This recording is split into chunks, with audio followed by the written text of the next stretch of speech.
For most people walking through the nature reserve at Knowl Hill today, it's hard to imagine that this peaceful landscape was once transformed into a prehistoric world. But in 1974, this former clay pit became the backdrop for the fantasy adventure film The Land That Time Forgot, complete with towering prehistoric plants, a giant pterodactyl suspended from a crane, and a cast of cavemen and explorers. The quarry was turned into a lost world where dinosaurs still ruled the earth. It was here that actor Bobby Parr, who played the primeval character Arm, filmed one of the movie's most sensational scenes. In fact, Bobby is back in Knowl Hill this Sunday for a meet and greet session. More details about that in the episode notes. I've caught up with him to look back on those extraordinary days, sharing memories of the film, the remarkable special effects, and what it was like to be part of a cult classic. Can you tell me, I suppose, when you first got to the filming set there in Knowl Hill, in the clay pits, what were your first thoughts?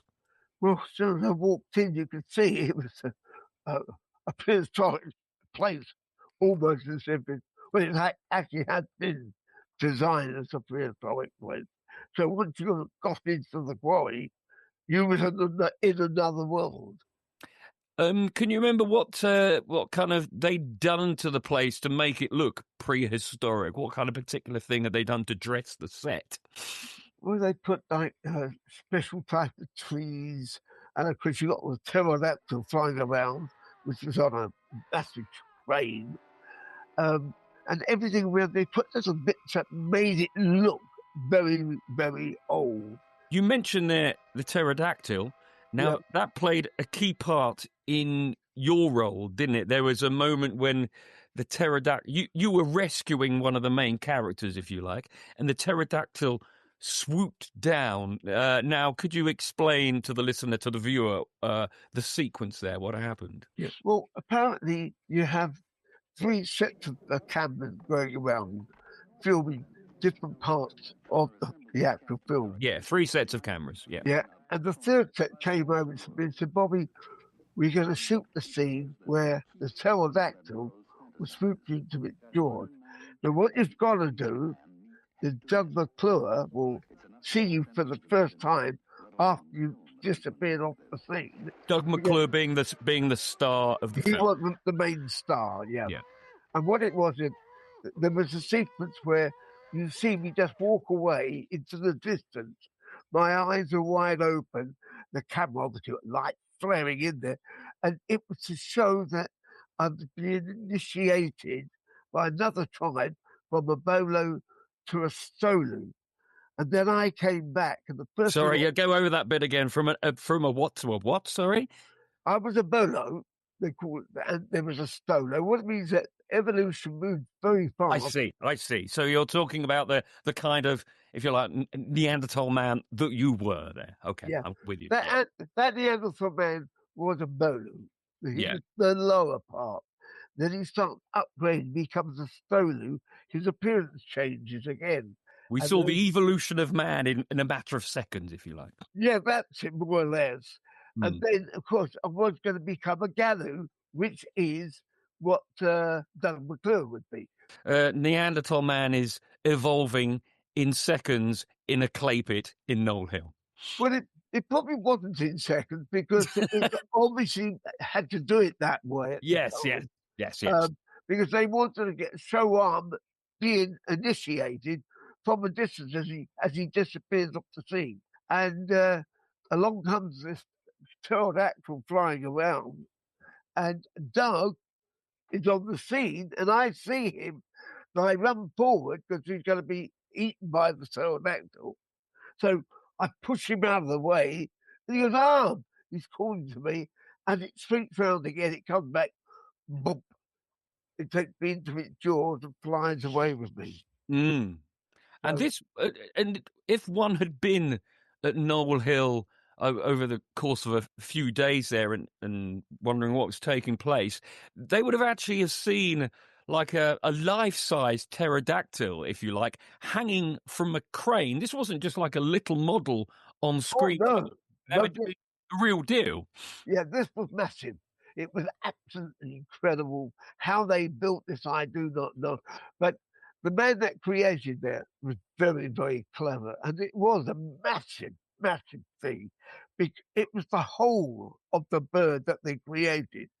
Put it on this crane, because it's a massive crane holding a massive weight as well. And also it's got a hold me. So you can imagine it. And, it was the first, I would say, of the Jurassic Park type films. Yeah. After that, all came along was Jurassic Park.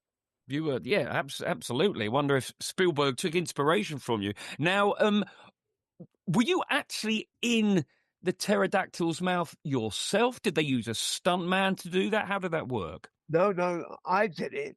A stuntman called Steve James was supposed to do it, but that wasn't told to me.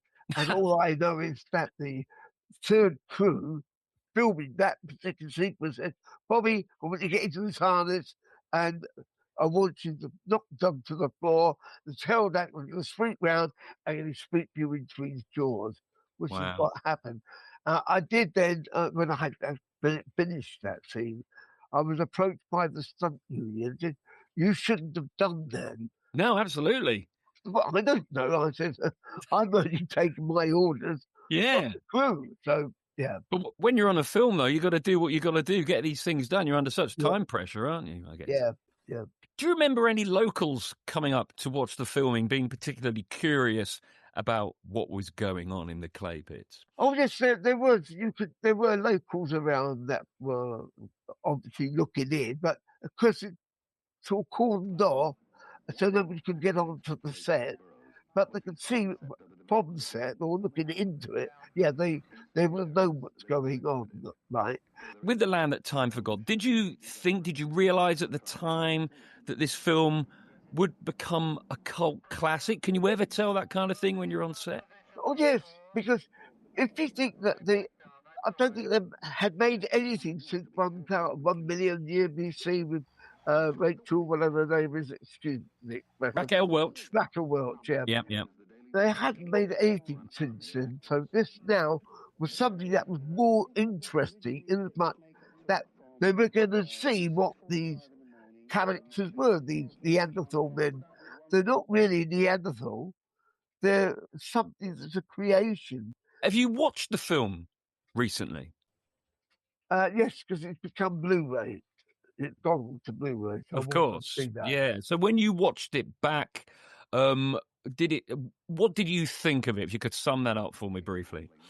Well, it kind of brings tears to your eyes because, you realise that you just played this most important role.